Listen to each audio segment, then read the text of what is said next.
Hello students, नमस्कार। स्वागत है आपका चाणक्य ग्रुप ऑफ इकोनॉमिक्स में। आज की इस वीडियो में हम डिस्कस करेंगे मैक्रो इकोनॉमिक्स का पार्ट 6। और आज हम डिस्कस करने वाले हैं difference between real GDP and nominal GDP. उसके बाद हम डिस्कस करेंगे relationship between GDP and welfare. तो सबसे इंपॉर्टेंट जो है वो आपका रियल जीडीपी, नॉमिनल जीडीपी और प्राइस इंडेक्स, ये तीनों ही काफ़ी इंपॉर्टेंट है। और इसका जो कन्वर्जन है, मतलब कन्वर्ट, तो वो काफ़ी इंपॉर्टेंट है। हाउ टू कन्वर्ट, तो real GDP, nominal GDP, price index, तीनों की अलग अलग फॉर्मूलेज हैं, वो आज हम डिस्कस करेंगे वन बाय वन। सबसे पहले हम सीखेंगे प्रैक्टिकल कि ये रियल जीडीपी, नॉमिनल जीडीपी या फिर जो जीडीपी डिफ्लेटर है, जिसको हम कई बार क्या कहते हैं, प्राइस इंडेक्स। तो ये चीज़ हम समझेंगे वन बाय वन कि ये होते हैं क्या है और ये इकोनॉमी में कैसे वर्क करते हैं।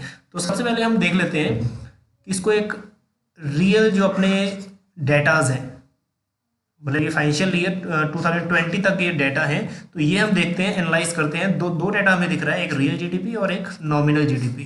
तो आप देख सकते हो जो नॉमिनल जीडीपी की ग्रोथ है वो हमेशा हाई है, मतलब हाई है। देखो 12% तक भी गई है नॉमिनल जीडीपी। बल्कि जो रियल जीडीपी है, जो ब्लैक शो कर रही है, ये रियल जीडीपी क्या है, बिल्कुल लो है। चलिए अगर हम बात करते हैं 2000 क्वार्टर फोर्थ ऑफ फिजिकल 19 इसकी बात करें, तो यहाँ पे नॉमिनल जीडीपी तकरीबन कितनी है, 10 के आसपास है। वहीं जो रियल जीडीपी है वो कितनी है, अप्रोक्स 6 के आसपास है। तो ऐसा क्यों, जब जो नॉमिनल है वो 9% है जीडीपी ग्रोथ, बट रियल जो जीडीपी ग्रोथ है वो 6% है। ये डिफरेंस क्यों, 3% का डिफरेंस क्यों? आज वही हम बात करने वाले हैं कि क्यों इसमें वेरिएशन आता है, रियल जीडीपी कम और नॉमिनल जीडीपी हमेशा ग्रोथ ज़्यादा क्यों होती है, वो हम करेंगे। चलिए एक बात मैं यहीं पे क्लियर कर देता हूँ आपको कि क्यों ऐसा होता है। जब भी हम मेजर करते हैं अपनी जीडीपी को, मतलब जितना भी हमने प्रोडक्शन किया है तीनों सेक्टरों से, तो जितना भी हमने प्रोडक्शन किया है उसके जोड़ को हम क्या करते हैं, रियल जीडीपी क्या होता है, इसमें हम करते हैं बेस ईयर प्राइस। इसको हम डिटेल में करेंगे आगे कि होता क्या है। इसमें क्या होता है, बेस ईयर प्राइस। तो बेस ईयर प्राइस पुराना होता है, जो हमारा जो बेस ईयर प्राइस है वो 2011 और 2012। और जो नॉमिनल जीडीपी है, इसमें हम जीडीपी कैलकुलेट करते हैं करंट ईयर पे। करंट ईयर कौन सा चल रहा है, 2020 और 21। और अगर हम डाटा, इस डाटा की बात करें 2019-20 जो करंट ईयर है। तो अब हम बात करते हैं, आगे चलते हैं और डिटेल में इनकी स्टडी करते हैं। तो अगर हम बात करते हैं पुराना प्राइस है ना, बेस ईयर प्राइस है, वो हमेशा कम ही होगा। और जो करंट प्राइस है, करंट प्राइस हमेशा ज़्यादा होगा। तो जब भी हम जीडीपी कैलकुलेट करते हैं, जीडीपी क्या है, जितना भी क्वांटिटी हुई है उसको मल्टीप्लाई कर देना है प्राइस के साथ। ठीक, तो एक इंडिकेशन आपके माइंड में आ गया होगा कि क्यों ऐसा होता है, रियल जीडीपी कम और नॉमिनल ज़्यादा क्यों होती है। वो जस्ट बिकॉज ऑफ प्राइस, क्योंकि प्राइस रियल जीडीपी में जो बेस ईयर होता है हमारा वहाँ कम होते हैं, और जो करंट प्राइजेस हैं, करंट प्राइजेस हमेशा ज़्यादा होते हैं। चलिए अब पढ़ते हैं इनकी डिटेल्ड स्टडी कि नॉमिनल जीडीपी क्या है और रियल जीडीपी क्या है। सो नॉमिनल जीडीपी अगर हम बात करें, सबसे पहले अगर आपको जीडीपी की मीनिंग है, आप जीडीपी की मीनिंग एज इट इज लिख सकते हो। सिर्फ उसके बाद एक ही लाइन ऐड करनी, आपको ऐड करनी रह जाएगी। इसलिए पहले हम यही इस पर फोकस किया था कि जीडीपी की मीनिंग जैसे भी आपको आनी है वैसे करो, क्योंकि जीडीपी की मीनिंग आप यूज़ करोगे तो जीडीपी एमपी में भी यूज़ होगा, जीडीपी और जीडीपी एफसी में भी यूज़ होगा। और उसके बाद सिर्फ इंटरप्रेट अलग अलग तरीके से होंगे, बल्कि मीनिंग तो सेम ही है। अब बात करते हैं the nominal GDP is the total value या फिर the final value of the final goods and services that an economy produces during a given year, measured on the basis of current prices. बस ये important है, जितने भी production हुआ, जितने भी इकोनॉमी ने प्रोड्यूस किया, जितने भी गुड्स एंड सर्विस प्रोड्यूस किए, और वो मेजर किस सेंस में किए गए हैं, जो उनका मार्केट प्राइस था। क्वांटिटी जितना ही प्रोड्यूस किया उसके मार्केट प्राइस से उसको मल्टीप्लाई कर दिया। ठीक, तो करंट प्राइजेस पे, तो नॉमिनल जीडीपी मतलब current prices. So nominal GDP measured on the basis of current price. So ये मेन की पॉइंट्स है नॉमिनल जीडीपी का, कि ये करंट प्राइस पे मेजर होती है। अब ऐसे कुछ टर्म्स हैं जो 1 मार्क्स में आपके इस नॉमिनल जीडीपी से जुड़े हुए हैं। Nominal values of GDP from different time periods can differ due to changes in quantity. अब देखो, क्वांटिटी अगर इंक्रीज या डिक्रीज होगा तो भी जीडीपी इंक्रीज और डिक्रीज होगी। और उसके साथ साथ अगर प्राइस भी, एंड सर्विसेज एंड और changes in general price level और प्राइस में भी अगर इंक्रीज और डिक्रीज होगा तो भी जीडीपी क्या होगी, इंक्रीज या फिर डिक्रीज होगी। तो मतलब यहाँ पे दोनों ही वेरिएबल जो है ना, कांस्टेंट कोई भी नहीं है, दोनों ही वेरिएबल की वेटेज जीडीपी में काउंट हो रही है, क्वांटिटी की भी और प्राइस की भी। जब भी इनमें से कोई भी एक इंक्रीज करेगा तो जीडीपी में इम्पैक्ट पड़ेगा। ठीक है, मतलब ये दोनों ही इंक्रीज और डिक्रीज हो रहे हैं और उसके हिसाब से जीडीपी भी हमारी इंक्रीज या डिक्रीज होगी। सो nominal GDP would also change even the output remain constant. अब ये क्या कह रहा है, नॉमिनल, ये 1 मार्क्स में क्वेश्चन कई बार आता है, तो 1 मार्क्स के लिए इसको हाईलाइट कर लो कि नॉमिनल जीडीपी तब भी चेंज होगा, हमारा जीडीपी तब भी चेंज होगी जब आउटपुट कांस्टेंट है। आउटपुट कितना है, क्वांटिटी बिल्कुल कांस्टेंट है, सिर्फ प्राइस चेंज कर रहा है। ठीक है, प्राइस के चेंज होने से, आउटपुट कांस्टेंट है, प्राइस के चेंज होने से फिर भी जीडीपी इंक्रीज दिखाएगा। जीडीपी इंक्रीज हो सकती है अगर सिर्फ प्राइस बढ़ने से, बल्कि क्वांटिटी कांस्टेंट है। आगे हम प्रैक्टिकल करेंगे तो उसमें ज़्यादा इजीली समझ आ जाएगा। ठीक, सिंपल सी बात यह है, अगर क्वांटिटी कांस्टेंट है तब प्राइस के बढ़ने से जीडीपी क्या होगी, इंक्रीज हो सकती है। Okay, next one formula. ये फॉर्मूला काफ़ी इंपॉर्टेंट है। ठीक, आपको ये सिंपल फॉर्मूला याद रखना है। डिफरेंट बुक्स में आपको डिफरेंट फॉर्मूलेज में मिलेंगे, लेकिन आपको इजी वाला फॉर्मूला याद रखना है कन्वर्जन का।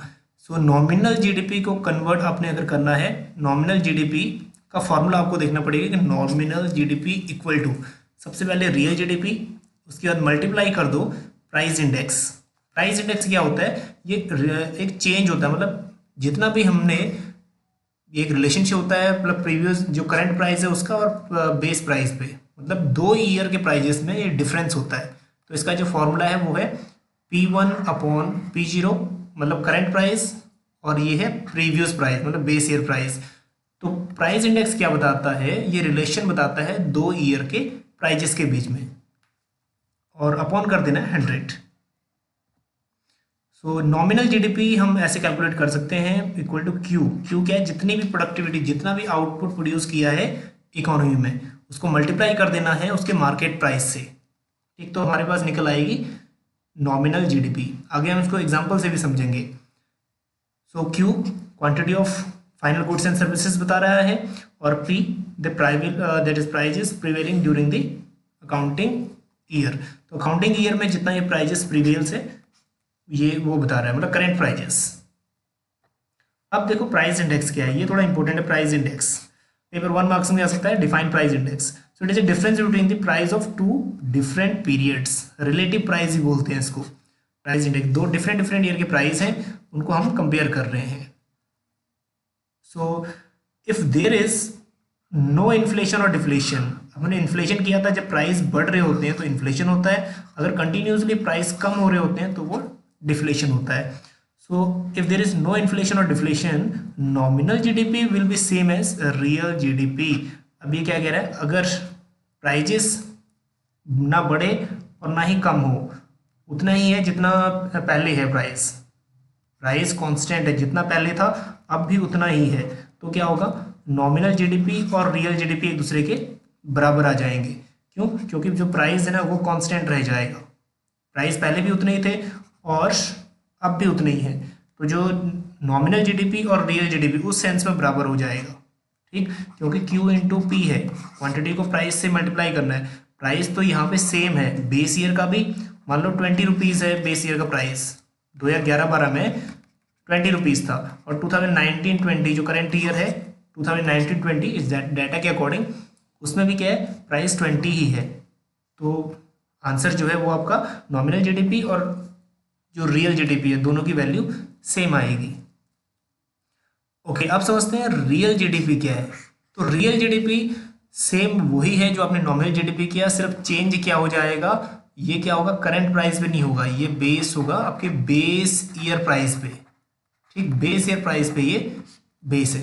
So the real GDP is the total value of all the final goods and services that an economy produces during a given year. सिर्फ यहाँ तक सेम मीनिंग है, सिर्फ चेंज क्या है, measured on the basis of base year price. तो ये base year price पे बेस्ड है। बेस ईयर क्या होता है, हम गवर्नमेंट एक बेस ईयर फिक्स कर देती है। अभी जो जीडीपी का बेस ईयर है वो है 2011-12। ये नोट डाउन कर लेना, कई बार आ सकता है कि जीडीपी का बेस ईयर क्या है। तो अगर हमने जीडीपी कैलकुलेट करनी है तो रियल जीडीपी में क्या होगा, 2011-12 में जितने भी प्राइजेस थे उसको मल्टीप्लाई करेंगे क्वांटिटी के साथ। चलिए next, it is calculated using the price of a selected base year. तो ये इंपॉर्टेंट है, सिलेक्टेड बेस ईयर के ऊपर, मतलब बेस ईयर हमने डिसाइड किया है। So GDP is calculated on the basis of fix price in the sum years.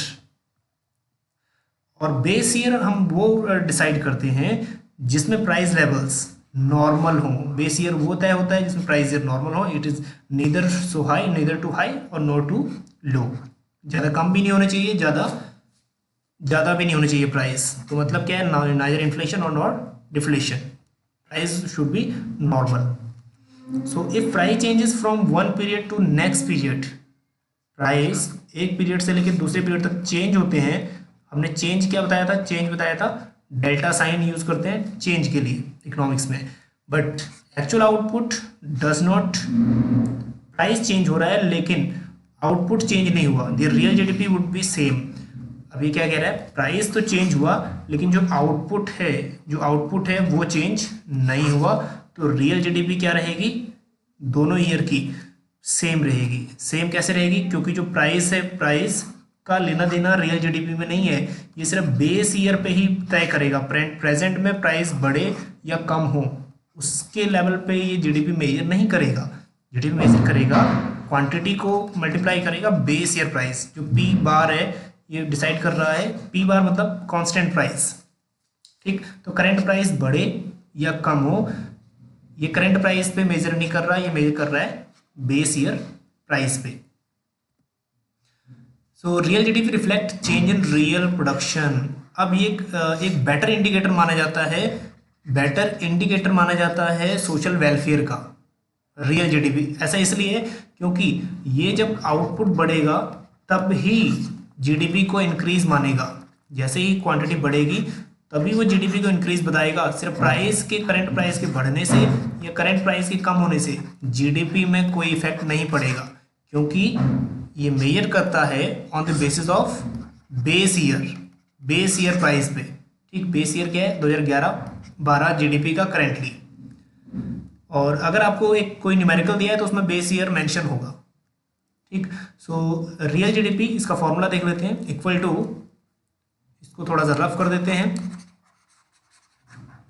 So real GDP equal to GDP at current price. तो मतलब यहाँ पे नॉमिनल जीडीपी अपॉन कर देना है प्राइस इंडेक्स और मल्टीप्लाई बाई 100, ठीक। ये है इसका फॉर्मूला। तो फॉर्मूला दोनों ही याद रखना, जिस तरीके से भी, जो भी आपका मोड है पढ़ने का, जैसे भी आपको याद रहता है इनको याद करिए, क्योंकि ये काफ़ी इंपॉर्टेंट टर्म्स हैं। And real GDP equal to Q multiplied by P. अब ये जो पी बार है, पी बार का मतलब है कांस्टेंट प्राइस। जो क्वांटिटी है, जितना भी आउटपुट हमने प्रोड्यूस किया इकोनॉमी में, उसको मल्टीप्लाई कर देना है जो कांस्टेंट प्राइस थे उस पे, उसके साथ। अब एग्जांपल के तौर पे मान लो वीट है, और वीट का जो करंट प्राइस है, मान लो 2020 में करंट प्राइस जो है वीट का वो 20 रुपये पर केजी है। वीट 20 रुपये पर केजी है, लेकिन 2011-12 में इसका प्राइस 20 रुपये पर केजी नहीं होगा, इसका प्राइस हो सकता है कि 15 रुपीज़ पर केजी हो, ठीक। तो अब रियल जीडीपी मेजर कर रहे हैं, तो जो प्राइस है हम 20 से मल्टीप्लाई नहीं करेंगे। क्यों, मान लो 10 क्विंटल वीट प्रोड्यूस किया था, और तो 10 क्विंटल को हम मल्टीप्लाई, मतलब 10 क्विंटल किया था, तो यहाँ पे 20 से नहीं करेंगे हम लोग, मल्टीप्लाई किससे करेंगे, 15 से, क्योंकि बेस ईयर प्राइस पे ये मेजर कर रहा है। सो बेस ईयर पे मेजर कर रहा है वो रियल जीडीपी है, और अगर करंट ईयर पे हम जीडीपी मेजर कर रहे हैं तो वो नॉमिनल है। सो प्राइस इंडेक्स, अगेन वही बात हम ऑलरेडी कर चुके हैं। तो क्यू जो है वो क्वांटिटी बता रहा है, एंड जो पी है वो प्राइस बता रहा है ड्यूरिंग द बेस ईयर। जो बेस ईयर का प्राइस था वो, मतलब बेस ईयर, जो भी बेस ईयर है, गिवन बेस ईयर, लेकिन हम यहाँ मानते हैं बेस ईयर 2011-12, जो अभी गवर्नमेंट ऑफ इंडिया भी इसी को फॉलो कर रही है। सो real GDP increases only when quantity increases. अगर क्वांटिटी इंक्रीज होगा तब ही जीडीपी जो है वो इंक्रीज करेगी, रियल जीडीपी, ठीक है। प्राइस के चेंज होने से, करंट प्राइस के चेंज होने से ये इफेक्ट नहीं होगी, because price remain constant. So when the real GDP increases, there is an increase in the flow of goods and services. अब अगर रियल जीडीपी बढ़ेगी तो ही flow of goods and services भी बढ़ेगा। ये ऐसा नहीं है प्राइस के बढ़ने से आपकी जीडीपी इंक्रीज नहीं होने वाली, क्योंकि ये क्या करती है, करंट प्राइजेस को ऐड करती ही नहीं, ये मेजर करती है बेस ईयर प्राइस पे। प्राइस तो जो है वो कांस्टेंट है, तो जीडीपी तभी बढ़ेगी जब आपका रियल आउटपुट बढ़ेगा। So other thing remaining constant, जो प्राइजेस जो है करंट वो क्या है, constant. So real GDP increases, output of goods and services increases, और उसके साथ साथ क्या होगा, quality of life also increases. Okay, अब इसको समझते हैं एक रियल लाइफ एग्जांपल से। तो रियल जीडीपी का एक एग्जांपल देते हैं। In an economy total production of notebook is 100। चलो इकोनॉमी में काफ़ी गुड्स एंड सर्विसेज प्रोड्यूस होती हैं, चाहे वो प्राइमरी सेक्टर है, सेकेंडरी सेक्टर है या फिर टर्सरी सेक्टर है। तो यहाँ पे हम एग्जांपल के तौर पर लेते हैं कि इकोनॉमी एक ही गुड प्रोड्यूस कर रही है, वो नोटबुक प्रोड्यूस कर रही है 100, and current price of each notebook is 12। Current price 12 rupees है इन 2019-20 and base year price is 10। तो बेस ईयर इसका जो भी प्राइस है वो है इसका 10 रुपीज़। तो बेस ईयर मेंशन नहीं किया, चाहे वो बेस ईयर है, चलो मान लेते हैं बेस ईयर 2011-12 है, तो कोई भी बेस ईयर हो सकता है, 15-16 हो सकता है। तो बेस ईयर प्राइस का 10 रुपीज़ है और करंट है 12 रुपीज़। तो अब चेक करते हैं कि कैसे कैलकुलेट करेंगे हम जीडीपी। तो जीडीपी हम कैलकुलेट करेंगे तो वो करेंगे क्वांटिटी कितनी प्रोड्यूस की, 100। सो उसके बाद ईच कॉपी का जो प्राइस है, वो प्राइस तो 12 रुपीज़ है, लेकिन ये करंट ईयर पे बेस नहीं है, ये बेस किस पे है, बेस ईयर प्राइस पे। तो यहाँ पे हम लोग क्या लेंगे, बेस ईयर प्राइस लेंगे, तो बेस ईयर प्राइस। सो इसलिए हम क्या करेंगे, multiply by 10। So total real GDP कितनी होगी, 1000। और अब चेक करते हैं नॉमिनल जीडीपी को। तो इसका भी एग्जांपल लेते हैं, ये भी सेम एग्जांपल है। इकोनॉमी 100 नोटबुक प्रोड्यूस कर रही है, जो करंट प्राइस है वो 12 रुपीज़ है, और जो बेस ईयर प्राइस है वो है 10 रुपीज़। अब चेक करते हैं कि जीडीपी, जो नॉमिनल जीडीपी है वो कितनी आती है। तो क्वांटिटी हमारे पास, हमने कितनी क्वांटिटी प्रोड्यूस की, 100, और जो करंट प्राइस है इसका, नॉमिनल जीडीपी हम मेजर करते हैं करंट प्राइस पे, ये बात सबसे इंपॉर्टेंट है। रियल जीडीपी बेस ईयर पे, तो हम बेस ईयर नहीं लेंगे यहाँ पे, हम लेंगे यहाँ पे करंट प्राइस। तो 12 से मल्टीप्लाई कर देंगे Q इंटू P।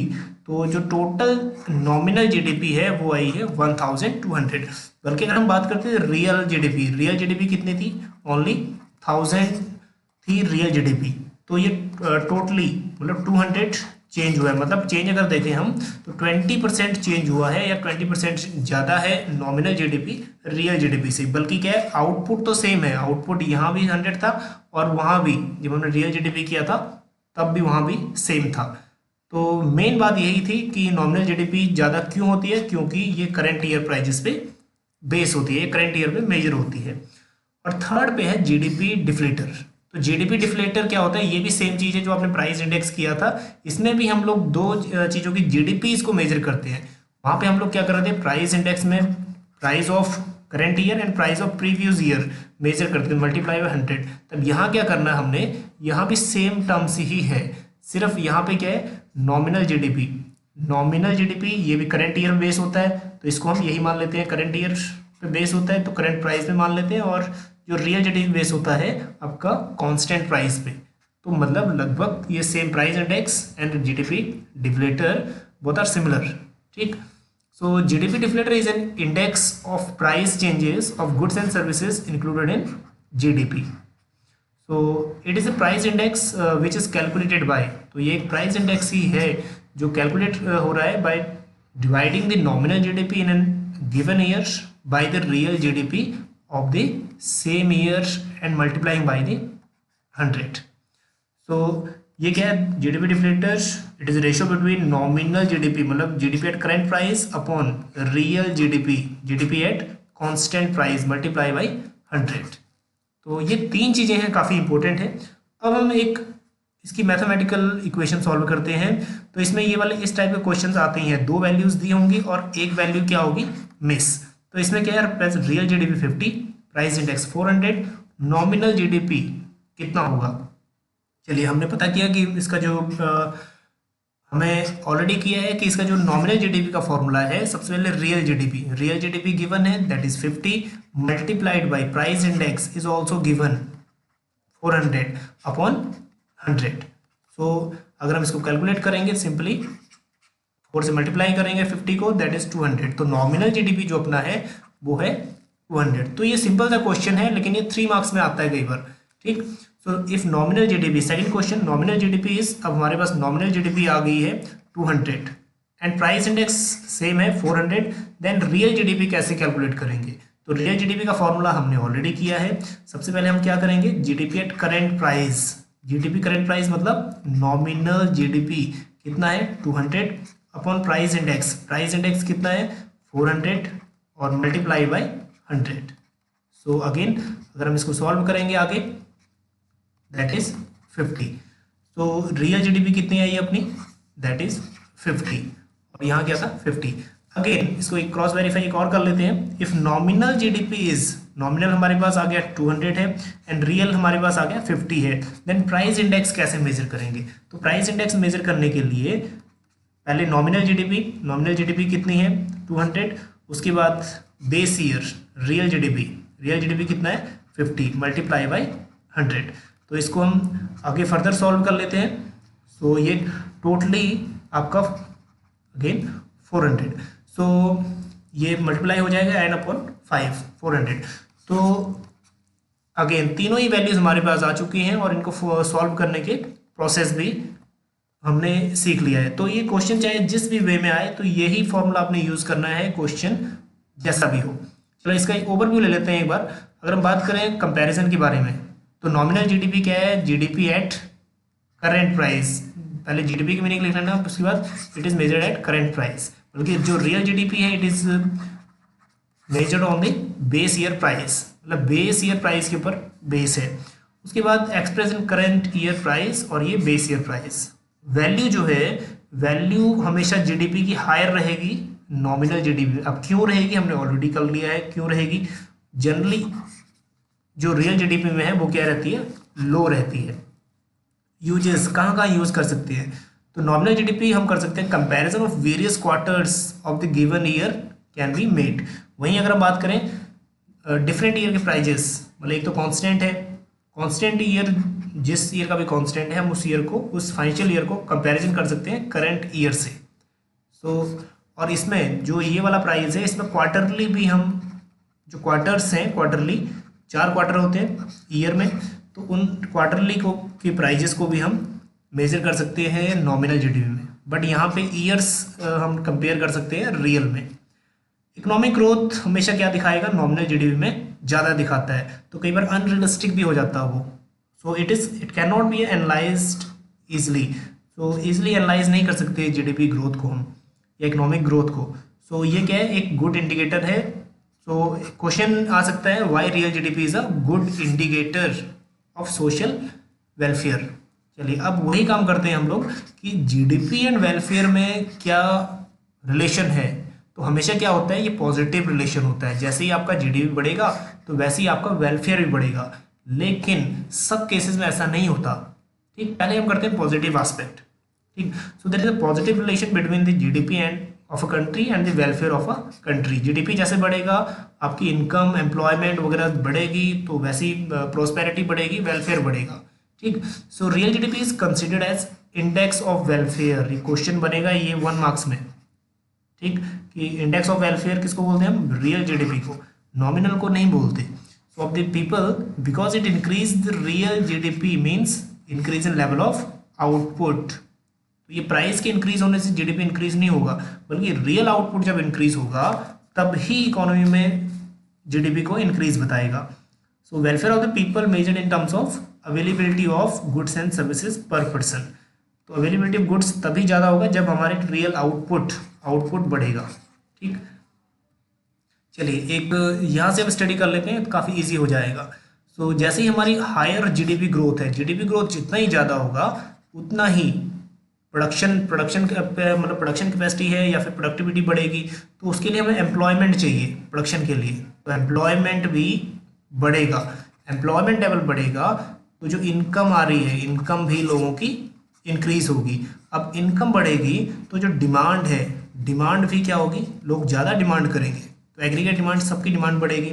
अगर डिमांड बढ़ेगी तो प्रोड्यूसर को क्या होगा, ज़्यादा प्रोड्यूस करने में इंड्यूसमेंट क्या होता है, एक प्रेरणा, मतलब जहाँ प्रॉफिट है तो वहाँ प्रॉफिटेबिलिटी उसको देखेगा, तो प्रॉफिटेबिलिटी इंड्यूसमेंट उसका इंक्रीज होगा, प्रेरित होगा, ज़्यादा प्रेरित होगा तो इन्वेस्टमेंट भी ज़्यादा करेगा, मतलब rise in level of investment. और अगर हाई इन्वेस्टमेंट है तो हाई इन्वेस्टमेंट से प्रोडक्टिविटी हाई होगी एंड अगेन जो जीडीपी ग्रोथ है वो भी हाई होगा। और हायर जीडीपी ग्रोथ क्या होगा, वेलफेयर, ठीक, मतलब पर कैपिटा इनकम बढ़ेगी, उसके बाद वेलफेयर बढ़ेगा। अब हम देख लेते हैं कि ऐसे कौन कौन सी चीज़ें हैं जिसमें इकोनॉमिक एक्टिविटीज़ या फिर इकोनॉमिक ग्रोथ तो हो रही है, जीडीपी ग्रोथ तो हो रही है, लेकिन वेलफेयर की ग्रोथ नहीं, मतलब वेलफेयर नहीं हो रहा। So limitation of GDP and welfare. So increase in GDP always not lead to welfare of people. Sometimes higher GDP lead to reduction in the welfare. So कभी क्या होता है, जीडीपी तो बढ़ती है लेकिन जो वेलफेयर है, वेलफेयर कम हो जाता है। ऐसा क्यों? ऐसे ये चार चीजें हैं generally. Number one, unequal distribution of income या अनइक्वल डिस्ट्रीब्यूशन ऑफ रिसोर्सेज। तो अगर क्या होता है, ज़्यादा बेनिफिट्स, ग्रोथ तो हो रहा है, उस ग्रोथ का ज़्यादा बेनिफिट्स होता है richer section of the society को, पुअर्स को इतना बेनिफिट नहीं होता। तो जो इनकम है, इनकम चले जाती है रिचर सेक्शन के पास। दो सेक्शन है, एक रिचर है और एक पुअरर सेक्शन है। तो जितनी भी इनकम है वो चली जाती है, डिस्ट्रीब्यूशन ऑफ वेल्थ किसके पास ज़्यादा होता है, रिचर सेक्शन के पास, ठीक, और पुअरर को कम मिलता है। तो जीडीपी बढ़ी लेकिन वेलफेयर नहीं हुआ उससे। तो पहला पॉइंट तो ये है। सेकंड पॉइंट है कंपोजिशन ऑफ जीडीपी, मतलब कौन कौन सी उसमें गुड्स आ रही हैं या प्रोड्यूस कर रहे हैं। कहीं ऐसा तो नहीं है जितनी भी हम प्रोडक्टिविटी कर रहे हैं वो कैपिटल गुड्स का कर रहे हैं। कैपिटल गुड्स मतलब लग्जरी गुड्स, और कंज्यूमर गुड्स का कम कर रहे हैं। देखो कैपिटल गुड्स ये रिचर सेक्शन ऑफ सोसाइटी ज़्यादा यूज़ करते हैं, कैपिटलिस्ट जो है कैपिटल गुड्स का यूज़ करते हैं, लग्जरी गुड्स हो गए। तो अगर लग्जरी गुड्स का ज़्यादा प्रोडक्शन होगा तो रिचर सेक्शन को ही फायदा होगा, पुअरर सेक्शन को फायदा तब होगा जब कंज्यूमर गुड्स का प्रोडक्शन ज़्यादा हो। तो यहाँ पे अगेन अगर ज़्यादा कैपिटल गुड्स का प्रोडक्शन होगा तो यहाँ पे वेलफेयर कम हो जाएगा रिचर पुअरर सेक्शन का। Third one is non monetary transactions. Non monetary transaction क्या होता है, बार्टर सिस्टम आपने 10th में पढ़ा होगा। बार्टर सिस्टम मतलब goods are exchange between goods या विद गुड्स।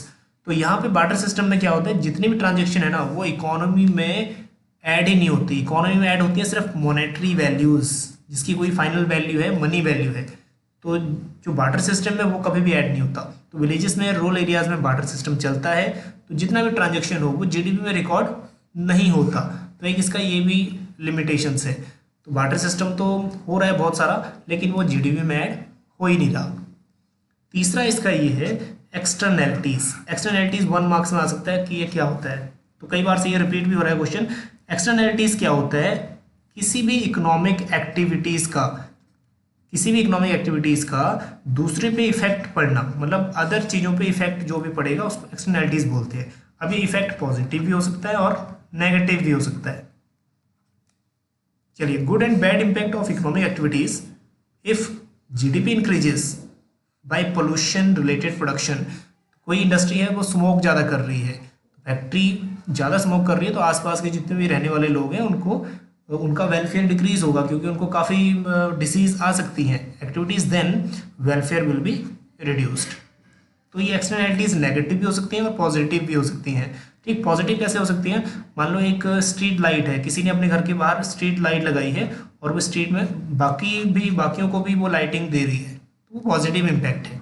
अगर कोई स्मोक कर रहा है, स्मोक करता है पब्लिक प्लेस पे, तो वो नेगेटिव एक्सटर्नैलिटी है। तो कोई भी एक्टिविटी जो दूसरों को इफेक्ट करे वो है एक्सटर्नैलिटीज।